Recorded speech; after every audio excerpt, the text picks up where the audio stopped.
রাত ৩:২৫ বারাসাত কলোনি মোড়ে শান্তিপূর্ণ অবস্থানের ওপরে পুলিশের হামলার অভিযোগ উঠল। সেই ভাইরাল ভিডিও এসে পৌঁছেছে স্কাই নিউজের দপ্তরে। একদিকে রেপিস্টদের বিপক্ষে অপরাজিতা বিল আনা হচ্ছে দিনের বেলায়, অপরদিকে রেপিস্টদের পক্ষে ১ ডজনেরও বেশি দামি উকিলকে নামানো হচ্ছে।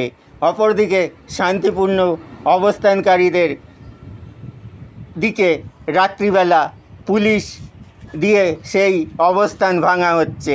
এ রাজ্যে গণতন্ত্র আছে কোথায়? আপনার কি মনে হয়?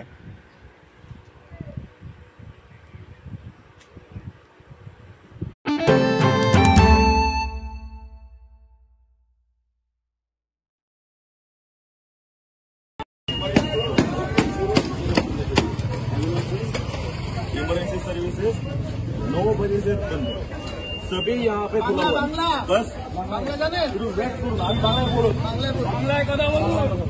सभी इमरजेंसी सर्विसेज একটু বুঝে করুন, বুঝুন সবই ইমার্জেন্সি সার্ভিসেস।